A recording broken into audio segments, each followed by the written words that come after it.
Oi, gente. Então, eu vou começar a revisão aqui da parte de endócrino. Vou passar só pelos principais pontos, daí, se vocês tiverem dúvida, vocês me mandam, tá? Começando, então, pelo eixo hipotálamo-hipófise. Então, dessa parte, o que a gente precisa saber, basicamente, é que vão ter essa divisão aqui entre a adeno-hipófise, que é essa parte anterior, e a neurohipófise, que é a parte posterior. O hipotálamo, ele está ligado diretamente a essa parte da hipófise posterior, por isso que a gente chama de neurohipófise. Lembrar que o hipotálamo, ele faz parte lá do sistema nervoso central. Então, esses hormônios que são secretados aqui pela neurohipófise, eles são produzidos lá no corpo dos neurônios do hipotálamo, que são a ocitocina e o ADH. Eles são produzidos aqui e levados através dos axônios lá para a neurohipófise. E aqui eles vão ficar armazenados e depois ser secretados. Já a adenipófise, ou a hipófise anterior, ela vai ser responsável pela produção do GH, da prolactina, do ACTH, do TSH, do FSH e do LH. Então, precisa saber diferenciar esses 6 hormônios produzidos pela adenipófise e esses 2 hormônios que são produzidos pelo hipotálamo e secretados pela neurohipófise. Além do hipotálamo produzir aqueles 2 hormônios, ele também vai produzir hormônios que vão estimular a liberação desses hormônios produzidos pela adenipófise. Então, cada um deles vai ter o seu hormônio regulador. O TSH, ele é regulado pelo hormônio liberador do TSH. O ACTH também tem o seu hormônio liberador. O GH e o FSH e o LH. O que a gente precisa prestar atenção nessa parte aqui, que é o principal, é que a prolactina ela tem essa exceção. Então, o hipotálamo não vai produzir um hormônio que estimula a liberação da prolactina. Ele vai produzir a dopamina, que é responsável por inibir a produção de prolactina pela adenipófise. É importante saber disso aqui, quando a gente toma medicamentos que inibem a dopamina, a gente vai estar fazendo com que eu pare essa inibição aqui e a prolactina vai começar a aumentar, porque os níveis de dopamina diminuíram. Então, esse é um efeito colateral desses medicamentos antidopaminérgicos. Falando do GH, que é o primeiro hormônio que a gente vai ver, cada um deles vai ter uma palavra-chave. O do GH é a deposição de proteína. Lembrar que a deposição de proteína é eu aumentar a minha produção de proteína e eu diminuir o metabolismo dela. Então, diminuir a quebra de proteínas para eu ter um saldo final positivo. Então, isso seria a deposição. Eu ter mais proteína sendo produzida do que degradada. O GH ele vai ser liberado lá pela adenipófise e ele vai no fígado estimular o fígado a produzir as somatomedinas. A principal somatomedina que a gente tem é o IGF-1. Esse IGF-1, por fim, vai lá nos tecidos estimular eles a produzirem proteína. Por que o GH não estimula diretamente os tecidos? Porque ele tem uma meia-vida muito baixa. Então, esse efeito de produção de proteínas aumentadas seria muito baixo. Por isso, as somatomedinas, que são esse intermediário, que tem uma meia-vida de 20 horas, elas vão agir e daí a gente vai ter esse processo ocorrendo por mais tempo. Como que é o efeito no metabolismo? Nas proteínas, a gente tem que pensar que vai estar aumentando a produção. Como que a gente faz para aumentar a produção de proteína? Através de tradução e transcrição. Então, ela vai estimular lá no núcleo das células esse processo de tradução e transcrição. Para formar as proteínas, a gente precisa juntar os aminoácidos. Então, ela vai aumentar esse transporte que acontece pela membrana da célula para trazer os aminoácidos para dentro. E ela vai também inibir as enzimas responsáveis por fazer a proteólise, por fazer essa quebra das proteínas. Então, dessa forma, ela estimula a produção e inibe a quebra das proteínas. No metabolismo das gorduras, ela vai fazer lipólise para aumentar os ácidos graxos, com o objetivo desses ácidos graxos se tornarem a principal fonte de energia. Porque se eu estou levando o ácido graxo para ser fonte de energia, eu impeço que os aminoácidos sejam usados para isso. E nos carboidratos, ela vai diminuir a captação de glicose nos tecidos, então a glicose para de ir para dentro das células e dessa forma ela fica mais concentrada no sangue. Com isso, eu tenho mais glicose disponível para o cérebro. Lembrar que o GH ele é um daqueles hormônios do estresse, um daqueles hormônios que eu libero quando eu estou em trauma. Então, é importante para o corpo, nesses momentos de estresse fisiológico, quando eu estou em trauma, quando eu estou numa situação complicada, eu ter mais glicose no sangue para essa glicose ir para o cérebro, porque o cérebro é o primeiro órgão a sofrer quando eu tenho a diminuição tanto de glicose quanto de, de oxigênio. Então, eu preciso garantir que o cérebro tenha recursos para as células continuarem funcionando. Esse aumento da glicose no sangue, ele acaba gerando uma maior liberação de insulina, porque o que estimula a insulina a ser liberada são os níveis altos de glicose no sangue. Então, isso a longo prazo, se eu tenho uma liberação muito grande de IgA, eu tendo a fazer uma resistência à insulina, porque liberando muito insulina, os tecidos começam a ficar resistentes a ela. Falando da tireoide agora. Então, a tireoide, ela vai ser estimulada pelo TSH, que é aquele hormônio produzido pela adipófise. Então, a hipófise libera o TSH, ele vai vir aqui estimular a tireoide a produzir o T3 e o T4. Quando a gente fala da produção do T3 e T4, lá nas células da tireoide, existem quatro principais processos que vão acontecer. Então, pensa aqui que essa aqui é a parte de fora, externa, dos tecidos, que é o que está vindo do sangue. Aqui a gente tem as células da parede, e aqui dentro a gente vai ter aquele centro onde vai ter o coloide e onde vai ser produzido os hormônios T3 e T4.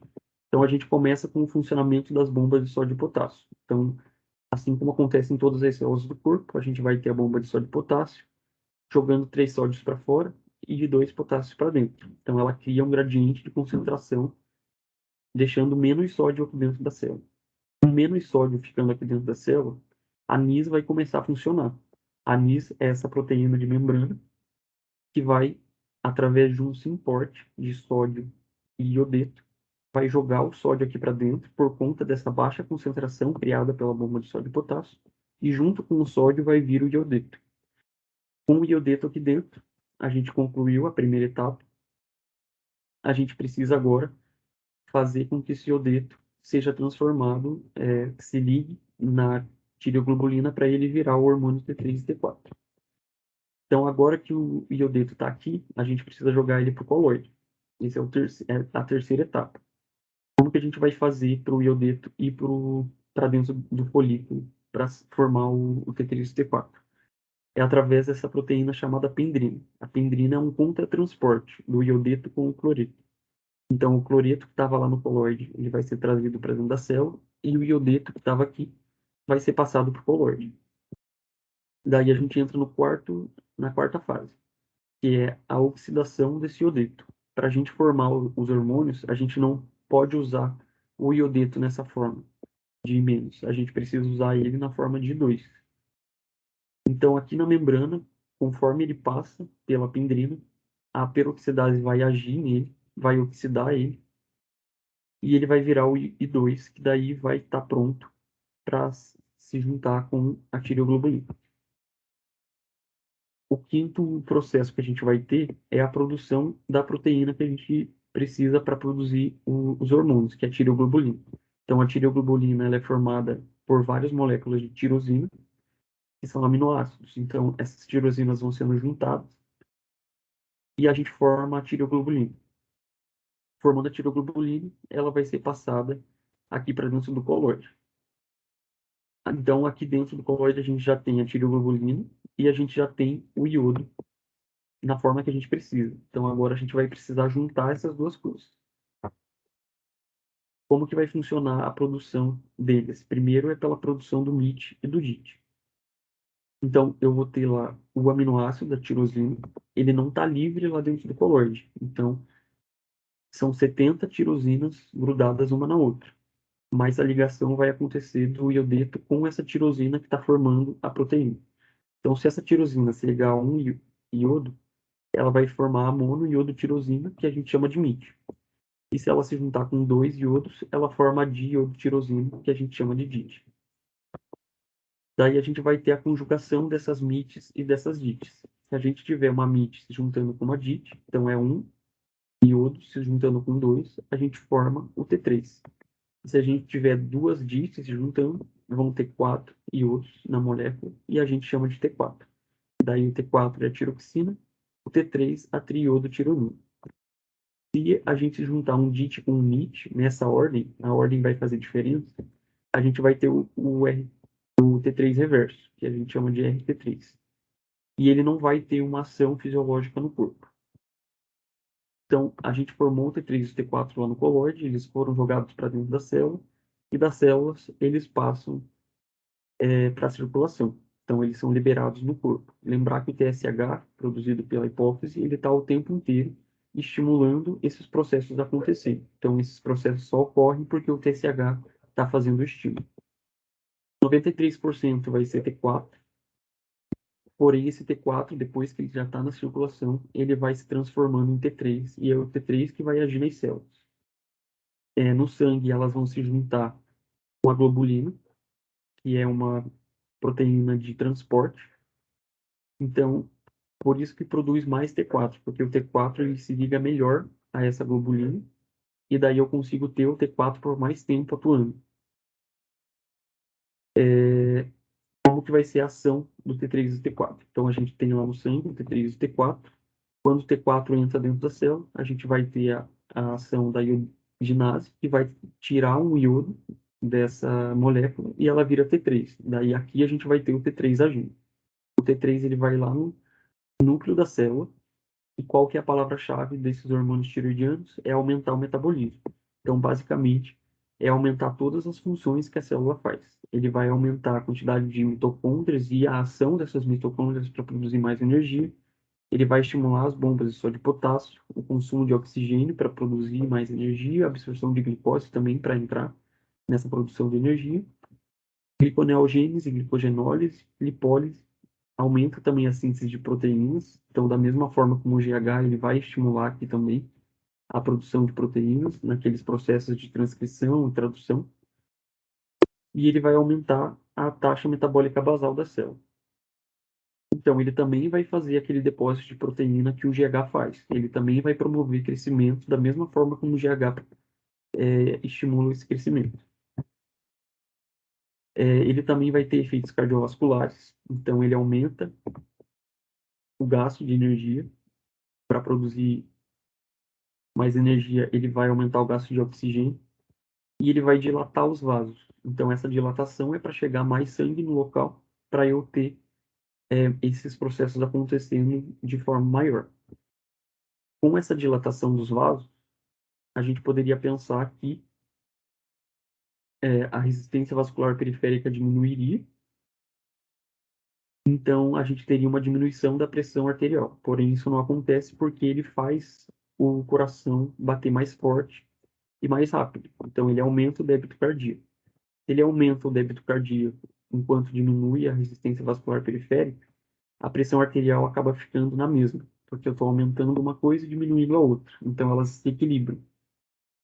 Porém, a pressão de pulso ela vai estar aumentada. A pressão de pulso lembra que é a diferença da sistólica com a diastólica. Então, eu aumentei a minha pressão sistólica, porque o coração está batendo mais forte. Então, na sístole, a minha pressão é maior.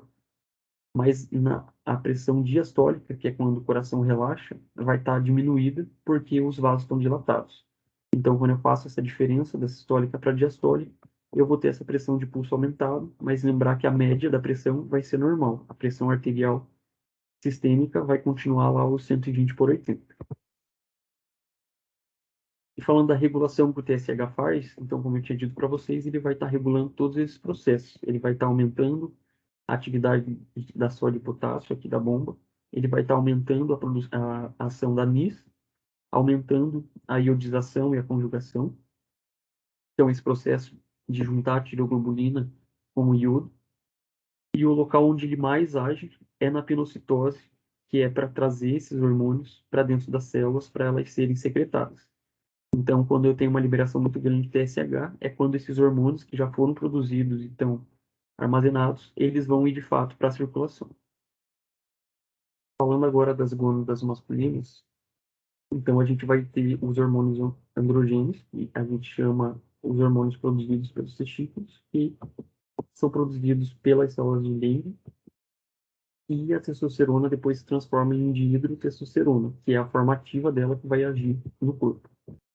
Então, os homens, eles têm esse cromossomo Y, que vai ter esse gene, SRY, que é o responsável pela produção da proteína SRY, que é o fator de determinação testicular. Então, essa proteína, ela vai estimular as células do tubérculo a produzir testosterona, e a presença de testosterona produzida por essas células vai ser o estímulo para a formação do testículo. Então, perceba que primeiro a gente produz testosterona, e essa testosterona vai produzir, vai estimular a formação dos testículos, que depois vai começar a produção de testosterona no corpo.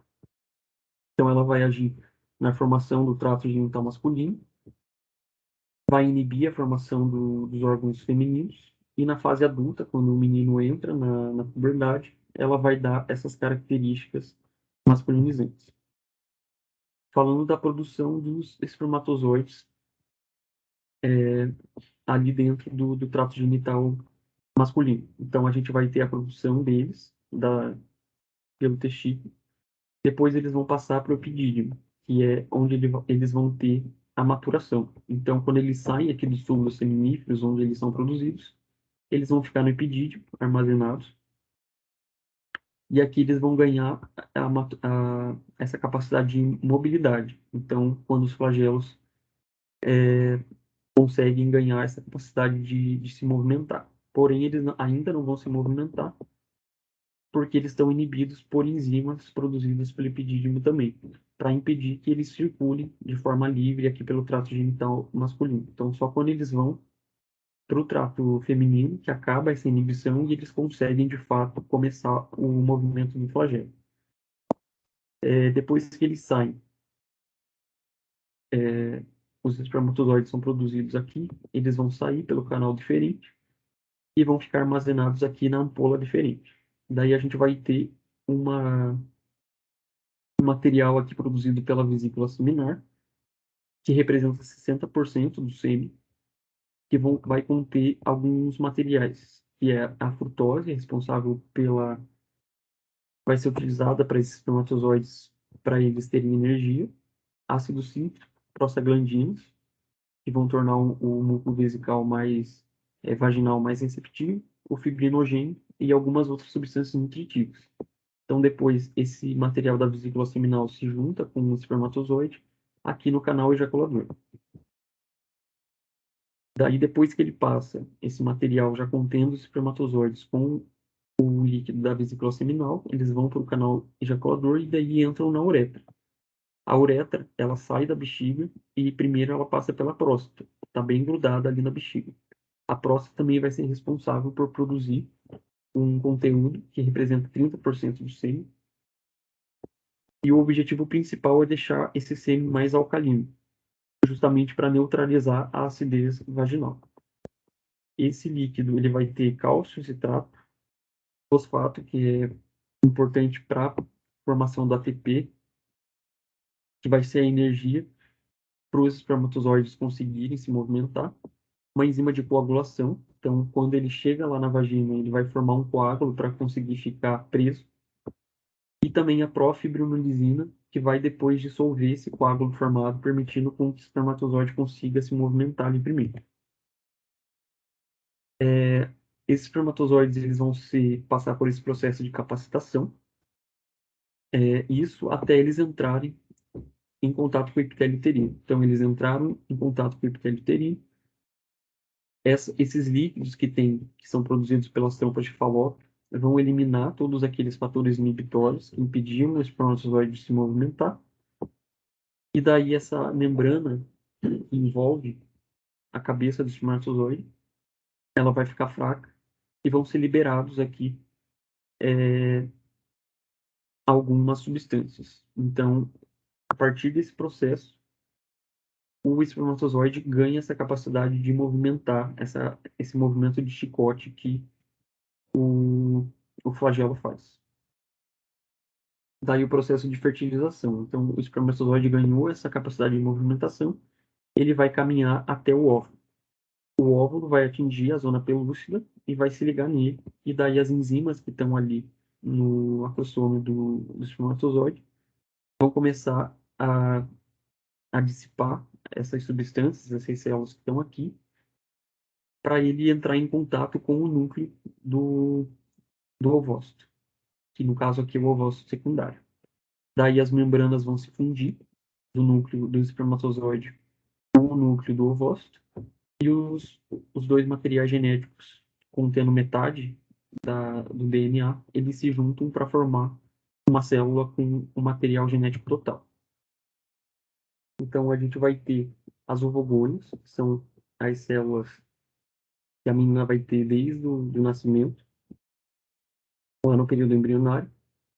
Essas ovogônios, elas vão se transformar em ovócito primário. Então, o ovócito primário, ele vai ficar parado na prófise 1 durante toda a infância. Então, desde o momento que a menina nasce até ela chegar na puberdade, ela vai ter o folículo primário com o ovócito primário dentro, parado na prófise 1. Quando ela entra na puberdade, que o hipotálamo estimula a adenipófise a produzir o FSH e o LH, eles vão ser o estímulo para que eu complete esse processo. Então, o ovócito primário vai se transformar em ovócito secundário, terminando aqui a meiose 1. Esse ovócito secundário ele vai ficar parado na metáfase 2, ou seja, ele fica parado na meiose 2, sem terminar o processo, até que esse ovócito secundário entre em contato com o espermatozoide, que daí, quando ocorrer isso, eu vou ter a finalização da meiose e o ovócito secundário vira o óvulo. Daí é quando a gente chama a célula que já está fertilizada. Como que é o sistema hormonal que vai ser responsável por controlar tudo isso? A gente vai ter três hierarquias. O hipotálamo, que é o responsável pela produção do GNRH, que vai estimular a adenipófise a produzir o FSH e o LH. Então, isso começa a acontecer a partir da puberdade.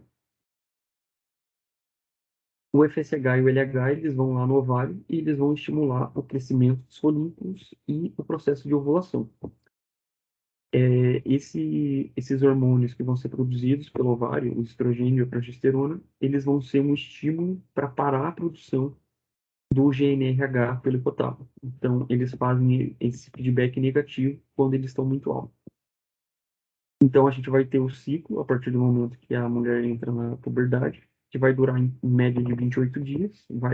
Então, aqui a gente tem representado como que vão estar esses hormônios. Então, a gente tem lá no dia zero, o FSH e o LH são liberados pela adenipófise. E num primeiro momento, né, a gente vai dividir esse gráfico em dois, sendo que a metade dele, que é o 14º dia, vai ser o dia da ovulação. Essa primeira metade a gente vai ter um predomínio do FSH, que vai estimular as células da granulosa a produzir o estrogênio. No caso aqui é o estradiol, que é estrogênio é uma classe de hormônios, tem vários tipos de hormônio, e o estradiol é o principal deles. Então aqui na primeira metade a gente vai ter o estradiol sendo produzido. Depois, quando a gente entra ali no dia da ovulação, no 14º dia, a gente vai ter o pico de LH, que é o responsável pela ovulação. Esse pico de LH, ele já vai começar a estimular mais a produção de progesterona. A progesterona é o principal hormônio da classe das progestinas. Então, a gente vai ter esse predomínio da progesterona no segundo momento do ciclo. Como que acontece? Então, a mulher entra na puberdade, a hipófise começa a liberar FSH e LH, e principalmente o FSH, que é o hormônio folículo estimulante, ele vai estimular os folículos primários a crescer, e esse crescimento das células ali, da granulose, elas vão começar a se organizar e vão formar a teca. Então, a teca ela vai se dividir em interna e externa. A parte interna é a que vai secretar hormônios, e a parte externa, como ela está por fora, ela é uma cápsula que vai proteger ali o tecido. Então, aqui a gente tem a representação, o folículo primário, lá na infância.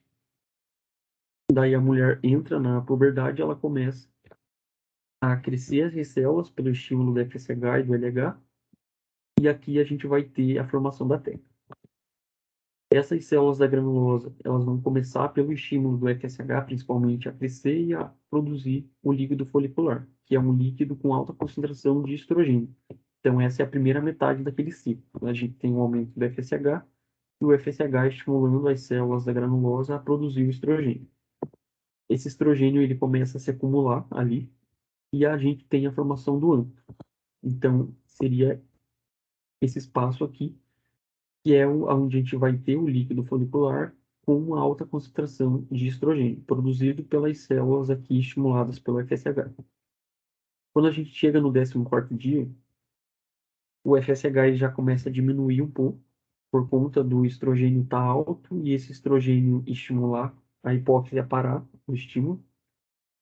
E daí a gente vai ter um pico de LH, ali na metade do ciclo. Como que é o processo de estimulação do LH? A gente vai ter as células da teca e da granulosa. O primeiro momento aqui vai ser igual para os dois, que vai ser o colesterol se transformando em progesterona. Então, isso vai acontecer tanto na teca quanto na granulosa.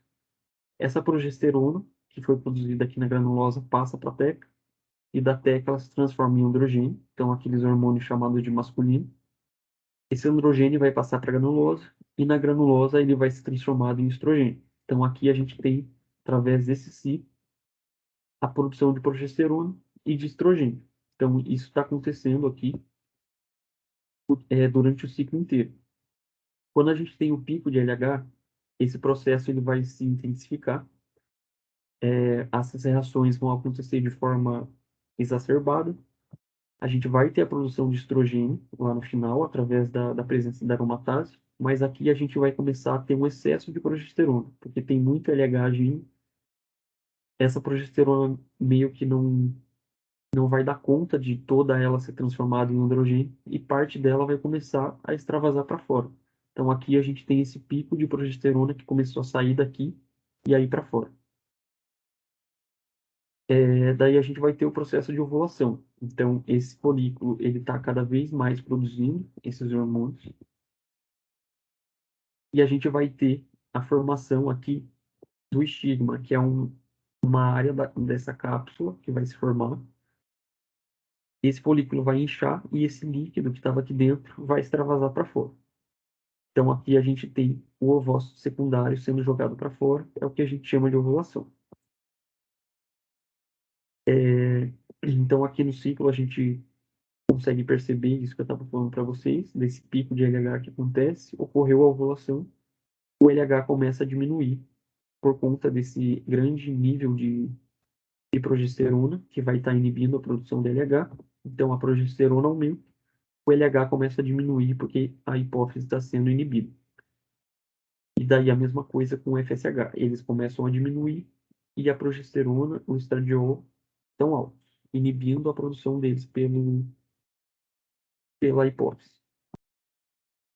Esse excesso, isso aqui eu já tinha falado para vocês, a gente vai ter então essa diminuição do FSH e do LH, fazendo com que aqui o ovócito secundário já foi liberado, o que restou aqui do folículo, pela falta de FSH, desse folículo, desse hormônio folículo estimulante, ele vai começar a se degenerar.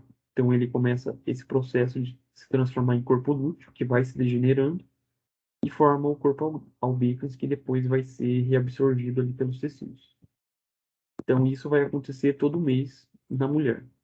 Ela entra no ciclo com a produção do FSH e LH, ocorre a produção de progesterona e estradiol, rompe o folículo, o ovócito é liberado, e daí o que restou do folículo se transforma em corpo albino. Então a gente tem as três camadas ali do córtex, a glomerulosa, reticulada e a reticular. A glomerulosa produz a aldosterona, a reticulada o cortisol, a reticular os androgênios. Os mineralocorticoides, que basicamente é a aldosterona, ela vai agir sobre os eletrólitos, então ela regula os níveis de sódio e potássio no corpo, e por consequência os níveis de água, porque a água vai seguir o sódio. E aqui os glicocorticoides, que é principalmente o cortisol, vai agir sobre o metabolismo da glicose. Então aqui a gente tem as cadeias de reação. O ACTH, que vem lá da hipófise, ele vai estimular todo esse processo de produção desses hormônios. Então ele começa aqui a fazer com que o colesterol entre nas células e essas cadeias de reações comecem a acontecer. Então, ali na primeira camada, a gente vai ter a produção dos mineralocorticoides. O que difere cada via são as enzimas responsáveis por essas reações. Então, é por isso que aqui a gente vai ter, nessa camada, a produção dos mineralocorticoides, porque a gente tem as enzimas responsáveis por essas reações, e sucessivamente, nas outras camadas também. Aqui no glicocorticoide, a gente vai produzir cortisol, e aqui os androgênios a gente produz, e depois eles vão ser liberados no corpo, e na periferia, no tecido da pele, eles vão ser convertidos em estrona. Falando primeiro da aldosterona, então é produzida pela zona glomerular, vai regular os níveis de sódio e potássio. Como que ela faz isso? Ela vai lá nas células do rim, que a gente estudou na fisiologia renal, naquelas células principais do túbulo distal. Aqui a aldosterona ela vai agir fazendo com que eu tenha a produção das bombas de sódio e potássio que vão ir para a membrana, e ela também vai estimular a ação dessa bomba. Então, como que vai acontecer? Se eu tenho muito potássio no corpo, esse potássio vai lá, vai estimular a liberação de aldosterona. A aldosterona vai fazer essa bomba funcionar. E eu vou jogar esse potássio que estava no corpo em excesso para dentro das células, que depois vai passar lá para o lumen do túbulo e vai ser excretado pela urina. E daí, por consequência, eu aumento os níveis de sódio. Outra forma da gente estimular a aldosterona é pela angiotensina 2. Então, quando eu tenho pouco sódio no corpo e, por consequência, pouca água, então eu estou com uma depressão do meu espaço, eu vou ter o estímulo da produção da angiotensina 2. A angiotensina 2 vai lá na, na zona glomerular, estimula a produção de aldosterona, a aldosterona vem e começa a recaptar sódio, que eu estava com um pouco de nível de sódio, a água vem junto. A regulação, então, vai ser pela angiotensina 2 e pelos níveis de potássio. E o ACTH, lá da hipófise, ele vai ser responsável pela produção da aldosterona, porque lembra que ele que faz com que o colesterol entre na célula e comece aquela cadeia de reação, mas ele não vai ter ação sobre a secreção, principalmente o potássio e a angiotensina. Agora do cortisol. Então, ele vai ser produzido pela fasciculada, que é aquela segunda camada, e ele vai ter um efeito sobre os carboidratos. Então, a ideia do cortisol, como ele é um hormônio do trauma, um hormônio do estresse, ele quer fazer com que eu tenha mais glicose no sangue para que essa glicose vá para o cérebro. Então, pensa que eu não posso usar essa glicose para produzir energia. Eu tenho que usar outras fontes, porque essa glicose precisa ficar no sangue para ela ir para o cérebro. Então, ele vai aumentar a produção de glicose através da gliconeogênese. Ele vai reduzir a ida dessa glicose para os tecidos, para eu não usar essa glicose na produção de energia. E daí eu tenho uma alta concentração de glicose para essa glicose ir para o cérebro. Se eu tenho excesso de cortisol, eu acabo gerando uma resistência à insulina a longo prazo. Então, o paciente pode desenvolver diabetes. Sobre as proteínas, a mesma lógica. Eu vou usar aminoácido para produzir energia, porque eu não quero usar glicose. Então, ele vai começar a quebrar a proteína para eu ter mais aminoácido livre no sangue e esses aminoácidos serem usados como forma de energia. E ele vai também fazer com que esses aminoácidos sejam levados para o fígado produzir algumas proteínas. E sobre os lipídios, a mesma coisa. Ele vai quebrar os lipídios, então ele aumenta a lipólise para eu ter mais ácido graxo, para esse ácido graxo ser usado na produção de energia e eu não usar a glicose. Esse excesso de cortisol ele pode gerar essa obesidade central que a gente tem, que é um depósito de gordura em algumas regiões específicas do corpo. Então, na região do tórax e da face. Aí a gente vai ter esses sinais da giba e essa face em lua. Ele tem, como eu tinha dito para vocês, uma função muito importante quando a gente está em estresse, quando a gente sofre algum trauma, infecção, ou quando a gente passa por alguma cirurgia. Então, os níveis de cortisol vão aumentar para eu ter mais glicose no sangue, essa glicose para o cérebro, porque o cérebro é a minha prioridade de proteção quando eu estou numa situação de trauma. E ele vai ter um efeito anti-inflamatório. Então, o cortisol, ele é um anti-inflamatório. Por isso até que a gente tem medicamentos que são feitos à base de cortisol, que é o que a gente chama de esses medicamentos. A gente divide os anti-inflamatórios. Lembra que em anti-inflamatórios esteroidais, que no caso é o cortisol, que é o que a gente chama de corticoide, e a gente tem os anti-inflamatórios que são não esteroidais. Então, são os AINES que a gente usa. Então, eles são chamados de AINES porque eles são não esteroidais. Daí, no caso, o cortisol, o corticoide que a gente usa como anti-inflamatório, ele é anti-inflamatório esteroidal porque ele é produzido a partir do colesterol. A regulação vai ser feita pelo ACTH, então aqui a gente vai ter o hipotálamo fazendo a hipófise liberar o ACTH. O ACTH vai lá no córtex adrenal e faz ela produzir o cortisol. Quando a gente tem muito cortisol, ele vai lá no hipotálamo inibir e fazer esse feedback negativo.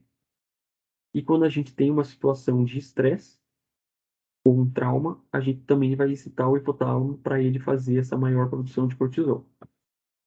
Todos esses efeitos que o cortisol faz no corpo faz com que a gente alivie o estresse que a gente tinha gerado. Então, diminuindo o estresse, eu diminuo a produção de cortisol. Agora, entrando na parte do metabolismo do cálcio, aqui basicamente a gente tem que pensar que o osso ele vai ser um grande armazenador do cálcio no nosso corpo. E a gente vai ter dois processos. Então, o processo de deposição óssea, feita pelos osteoblastos, que é produzir osso novo. Então, eu vou captar cálcio do sangue, colocar esse cálcio do sangue para dentro do osso, para eu produzir mais osso. Isso vai ser feito pelo osteoblasto. E a gente vai ter o processo contrário, que é de destruição do osso, a absorção óssea, que é feita pelos osteoclastos. Então, eu destruo o tecido ósseo e esse cálcio que estava no osso é jogado para o sangue. E daí a gente vai ter hormônios que vão regular esses processos. O principal é o paratormônio, que vai aumentar o cálcio no sangue. Então, se eu estou aumentando o cálcio no sangue, é porque eu estou tirando ele do osso. Então, o paratormônio está envolvido na estimulação do processo de absorção óssea, de destruição do osso. Então, ele estimula a atividade dos osteoclastos. A gente tem a vitamina D, que também vai fazer, daí, contrário do PTH, ela vai fazer uma deposição óssea, ou seja, ela coloca o cálcio no osso, porém ela vai aumentar a minha absorção de cálcio no intestino e no rim. E eu tenho a calcitonina, que é o contrário do PTH, que vai diminuir o cálcio do sangue. Então ele vai colocar esse cálcio que está no sangue para dentro do osso. Falando do PTH primeiro, então ele é produzido pela paratireoide. Como eu tinha dito, ele vai agir lá na absorção óssea. Então ele vai pegar e estimular a ação dos osteoclastos que vão destruir o osso e jogar esse cálcio para dentro do sangue. Assim eu aumento a minha concentração de cálcio no sangue. Ele também vai aumentar a reabsorção do cálcio no rim, para eu ter mais cálcio no sangue. E ele vai aumentar a excreção de fosfato, para esse fosfato não se ligar com o cálcio e eu ter mais cálcio livre no sangue. Como que ele vai estimular a formação dos osteoclastos? Então, ele vai se ligar com um receptor que tem lá no osteoblasto. E esse osteoblasto, que antes era responsável pela deposição óssea, ou seja, para colocar o cálcio dentro do osso, esse osteoclasto ele vai começar a expressar o RANQ-L. Esse RANQ-L presente aqui na membrana do osteoblasto vai ser um sinal para o pré-osteoclasto se ligar nele através do RANQ. E esse ligante do RANQ, através da ligação que ele faz, ele vira o osteoclasto e ele começa a agir nas células para fazer essa destruição e jogar o cálcio para dentro do sangue. E outra forma dele fazer isso é através de uma fase rápida, que vai acontecer pela ativação de bombas de cálcio que eu tenho na membrana lá do osso. Então a gente chama esse processo de osteólise. Então essas bombas que tem ali vão ser estimuladas pelo PTH e elas vão jogar de forma ativa esse cálcio de dentro do osso para dentro do sangue. O que vai regular o PTH? Então vai ser o cálcio. Se a função do PTH é jogar cálcio no sangue, se eu tenho nível baixo de cálcio no sangue, isso vai estimular a paratireoide a liberar o PTH. Daí o PTH vai lá no osso e vai tirar esse cálcio do osso e jogar para o sangue. E, no contrário, se eu tiver nível de cálcio muito alto, ele vai inibir a liberação do PTH. Falando da vitamina D, então, ela vai ser produzida lá pela pele, através da radiação do sol, que vai transformar a 7-deidrocolesterol em colecalciferol. Essa colecalciferol, ela vai ir para o fígado, e no fígado ela vai se transformar em 25-hidroxivitamina D3. A 25-hidroxivitamina D3 vai para o rim, e no rim ela se transforma em 1,25 de hidroxivitamina D3. Não precisa guardar esses nomes, mas saber que o que é produzido lá na pele não é a forma final da vitamina D3. O que a gente produz, que vai ser a vitamina D3 ativa, que vai agir no corpo mesmo, é o que é produzido lá no rim, que é a 1,25 de hidroxivitamina D3. Então, por exemplo, quando a gente tem uma insuficiência renal, a gente tem uma diminuição da vitamina D3. Então, a gente tem um problema em toda essa regulação do cálcio no corpo. E essa vitamina do fígado, que é a 25-hidroxivitamina D3, ela é importante a gente saber que quando a gente pede exame de vitamina D3 para saber o quanto a gente tem no corpo, a gente vai pedir aqui essa 25-hidroxivitamina D3. E quando a gente faz reposição através dos suplementos de vitamina D3, a gente também vai estar repondo essa vitamina que é formada pelo fígado. Quais são os efeitos dela? Ela vai agir no intestino, no rim e no osso. No intestino, ela vai aumentar a reabsorção do cálcio. Então, ela tem esse objetivo de trazer mais cálcio para o corpo. Ela aumenta a absorção intestinal. No rim, a mesma coisa. Ela vai impedir que o rim perca cálcio na urina. Então, ela aumenta a reabsorção do cálcio, para eu ter mais cálcio no corpo. E daí, no osso, o que ela vai fazer é jogar esse cálcio que eu consegui reabsorver mais, tanto pelo intestino quanto pelo rim, ela vai jogar para dentro do osso. Então, para fazer essa deposição óssea. E isso acontece quando a gente tem níveis normais de vitamina D3. Então, quando tudo está funcionando bem, é isso que vai acontecer. A vitamina D3 vai estimular essa produção, essa reabsorção de cálcio e jogar esse cálcio para dentro do osso. Quando a gente tem quantidades muito altas de vitamina D3, vai acontecer o contrário. Então, a vitamina D3 em excesso também vai atuar na formação do ranquiel, e esse ranquiel vai ser responsável por gerar o osteoclasto, que vai fazer o processo de destruição óssea. Então, quando a gente tem excesso de vitamina D3, a gente destrói osso, ao invés de construir mais osso, depositar osso. A regulação dela é pelo nível de cálcio também. Então, quando a gente tem um nível muito alto de cálcio no sangue, a gente começa a produzir menos vitamina, para essa vitamina diminuir o estímulo que ela tem lá na reabsorção de intestinal e renal, porque eu já tenho muito cálcio no sangue, eu não preciso de mais. Então eu paro de reabsorver o cálcio pela menor produção de vitamina D. Agora, se a absorção do cálcio está mais baixa no intestino, os níveis da vitamina D vão estar reduzidos também, por conta dessa consequência que eu falei para vocês. Então, se eu diminuir a absorção, eu diminuo o cálcio no sangue, e daí o, isso significa que os níveis de vitamina D3 vão estar baixos.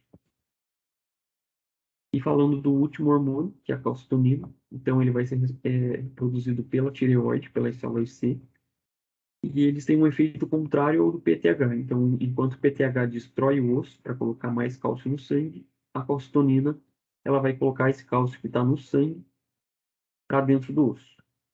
E daí vão ser os níveis altos de cálcio que vão estimular a liberação da calcitonina. Então, se eu tenho muito cálcio no sangue, a calcitonina vai ser liberada e ela vai jogar esse excesso de cálcio para dentro do osso.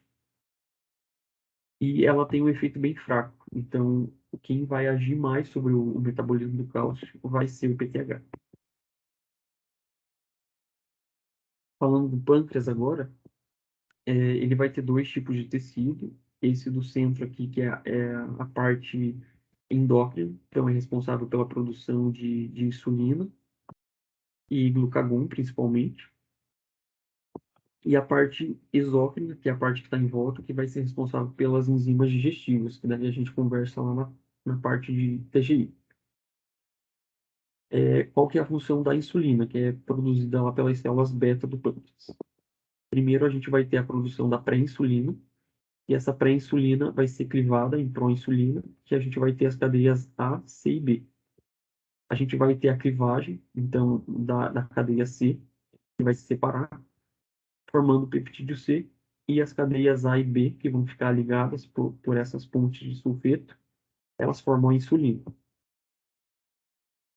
Qual que vai ser a função da insulina? Então, o pâncreas produziu a insulina, essa insulina foi jogada no sangue, ela vai lá para os receptores de insulina. Os receptores de insulina, eles possuem quatro subunidades. Duas alfas, que são externas, e duas betas, que estão na membrana. Quando a insulina se liga aqui, na alfa, isso vai gerar uma fosforilação das betas, que vão ativar a tirosina quinase dentro das células. Essa tirosina quinase ativada, ela vai ter várias funções aqui dentro das células, mas a principal é fazer com que eu tenha os transportadores de glicose indo para as membranas. Com a ida dos transportadores de glicose para a membrana, a glicose consegue passar. Então, perceba que quando eu tenho insulina sendo liberada e ativando todo esse processo, eu tenho a glicose entrando na célula. Quais que são os efeitos gerais? Então, elas aumentam a captação de glicose, porque eu vou ter mais receptor de glicose indo para a membrana. As membranas vão ficar mais permeáveis a aminoácidos, fosfato e potássio. E elas também vão atuar na transcrição das células. Então, elas aumentam esse processo de transcrição. No metabolismo dos carboidratos. Então, como eu já tinha dito, aumenta a glicose nas células, forma mais glicogênio para aumentar o armazenamento da glicose. Então, pensar na insulina como hormônio que vai ser liberado quando a gente come. A gente comeu, tem muita glicose no sangue, a insulina ela vai ser liberada para a gente tirar esse excesso da glicose no sangue. Então, ela vai fazendo isso, jogando a glicose para dentro das células para ser usada como energia. E o excesso de glicose, que não foi usado na produção de energia, ela vai fazer com que ele vire glicogênio, que é o armazenamento da glicose lá no fígado e no tecido muscular. Ela também vai pegar parte desse excesso de glicose e transformar em ácido graxo. Então, quando a gente tem uma quantidade grande de glicose no nosso corpo, ela é transformada em gordura. E ela vai diminuir a gliconeogênese, porque se eu já tenho muita glicose, eu não preciso de mais glicose sendo produzida. Então, eu diminuo a produção de glicose pelo processo de gliconeogênese.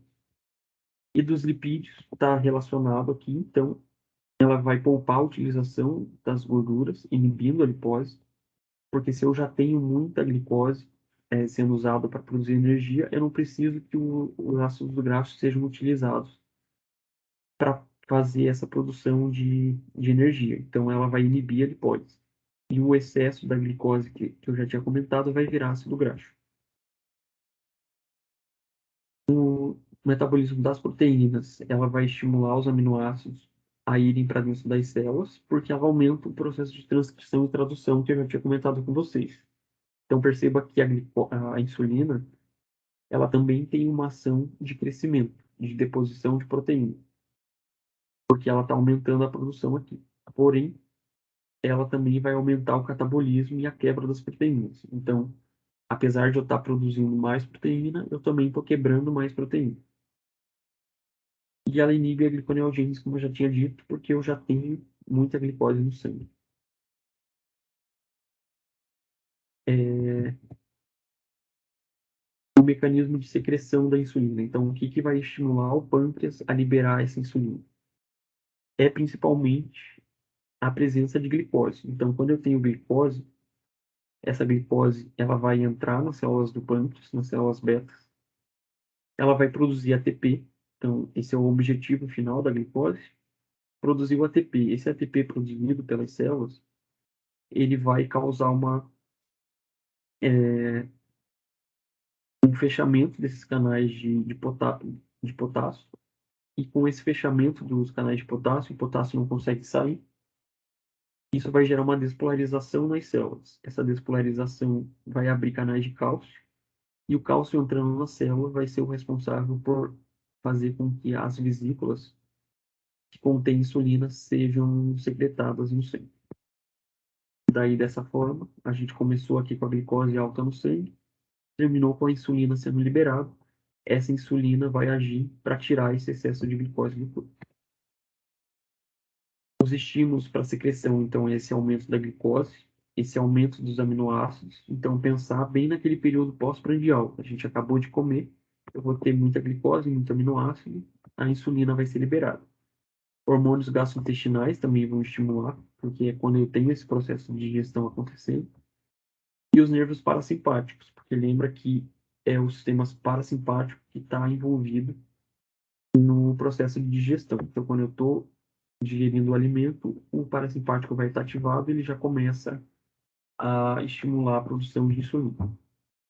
Agora, falando do glucagon, que seria o efeito oposto da insulina, ele vai ser liberado principalmente quando a gente está em jejum. Então, quando a gente está com nível baixo de glicose no corpo. O glucagon, ele vai quebrar o glicogênio, aquele glicogênio que a gente fez para a reserva de glicose, ele vai lá e vai estimular a glicogenólise, para quebrar esse glicogênio e eu liberar a glicose no sangue. E ele vai aumentar a gliconeogênese, que é a formação de açúcar. Então, para aumentar esse nível de glicose que estava baixo no meu corpo. Ele vai promover lipólise, então é o contrário da insulina. Para eu ter ácido graxo na formação de energia, então é pensar que o glucagon ele vai estar agindo quando o corpo está com pouca fonte de energia. Quando a gente está em jejum, quando a gente está dormindo, eu preciso aumentar esses níveis de glicose no corpo tão baixos, eu preciso aumentar a produção de energia, ele quebra a gordura, os ácidos graxos seriam utilizados. Ele vai inibir a secreção do suco graxo, então pensar que se a gente está em jejum, a gente não precisa do processo de digestão acontecendo, a gente não precisa das enzimas, ele vai inibir a produção do suco gástrico pelo estômago. E ele vai quebrar proteínas para eu ter mais aminoácido ser utilizado aqui na gliconeogênese, né? Lembrar que a gliconeogênese é a formação da glicose através de aminoácidos. E era isso, gente. Qualquer dúvida que vocês tiverem, é só mandar para mim, tá? Desculpa se eu falei qualquer coisa errada, mas essa semana tá meio cansativa por causa das minhas provas também, tá? Mas espero que tenha ajudado um pouquinho. Até mais.